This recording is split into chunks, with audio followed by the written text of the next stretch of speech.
গণভোটে হ্যাঁ পাশ করলে ফ্যাসিবাদ ফিরবে না, এজন্য নতুন ফ্যাসিস্টরা গণভোটের বিপক্ষে প্রচারণা চালাচ্ছে। যশোরের নির্বাচনী সমাবেশে অংশ নিয়ে এই মন্তব্য করেন জামায়াতের আমির ডাক্তার শফিকুর রহমান। কেউ যদি পায়ে পাড়া দিয়ে আমাদের সঙ্গে ঝগড়া করতে আসে, তবে আমরাও ছাড় দেব না বলে হুঁশিয়ারি দেন তিনি। বলেন, একটি দল মায়েদের ফ্যামিলি কার্ড দেওয়ার কথা বলছেন, আবার মা বোনরা নির্বাচনী প্রচারণায় গেলেই হেনস্থা করছেন। এসব ঘটনা এভাবেই চলতে থাকলে ও নির্বাচন কমিশন ব্যবস্থা না নিলে এবার প্রতিরোধ করা হবে। দেশের দক্ষিণাঞ্চল জুড়ে চালানো সমাবেশে এসব কথা বলেন জামায়াতের আমির।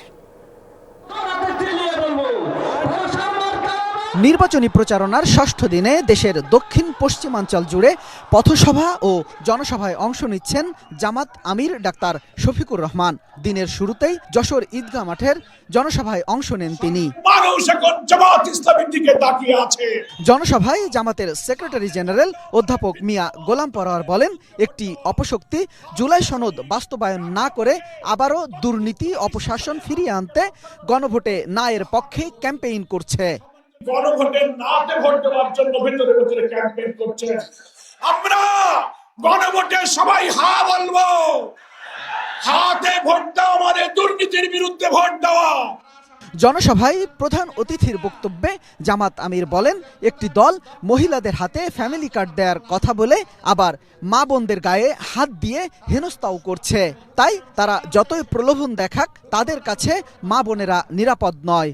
ভোট চাওয়ার জন্য বের হচ্ছেন, একদিকে ফ্যামিলি কার্ড আর একদিকে মা বোনদের গায়ে হাত, দুইটা তো একসাথে চলে না। এ দিয়ে কি বার্তা দেওয়া হচ্ছে জাতিকে? বার্তা দেওয়া হচ্ছে আগামীতে এমন কোন দল যদি ক্ষমতায় আসে যারা এখনই গায়ে হাত দেয়, তাদের কাছে বাংলাদেশের একজন মা বোন নিরাপদ হবেন না। পুরোনো ব্যবস্থায় আর ফিরে যেতে চায় না। গণভোটে হা মানেই হচ্ছে আজাদি, গণভোটে না তার মানে হচ্ছে গোলামি। গোলামি না আজাদি, গোলামি না আজাদি। এরপর হেলিকপ্টার যোগে সাতক্ষীরার জনসভায় অংশ নেন জামাত আমির ডাক্তার শফিকুর রহমান। বক্তব্যে তিনি বলেন, ছাত্র সংসদ নির্বাচনগুলো বলে দেয় দেশের মানুষ পরিবর্তনের দিকে মুখিয়ে আছে। তিলে তিলে জ্বলে জ্বলে দেশপ্রেমের কঠিন পরীক্ষা দিয়ে অন্যায় এবং আধিপত্যবাদের কাছে মাথা নত না করে নিজ দলের নেতারা, দায়িত্বশীলরা যেখানে হাসি মুখে ফাঁসির কাস্টে গিয়ে দাঁড়িয়েছেন, সেই দলকে আপনি ভাই ভয় দেখাবেন না। এ সময় জামাত আমির বলেন, ক্ষমতায় আসলে প্রতিবেশীদের সাথে সমতার সম্পর্ক থাকবে।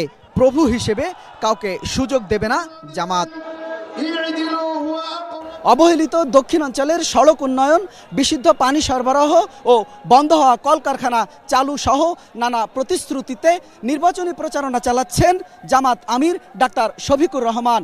একই সাথে দুর্নীতির মধ্য দিয়ে যেসব অর্থ দেশের বাইরে পাচার হয়েছে, সেসব অর্থ দেশে ফিরিয়ে এনে দেশের কল্যাণে কাজে লাগানোর প্রতিশ্রুতি দেন জামাত আমির। শামীম রেজা, যমুনা নিউজ, সাতক্ষীরা।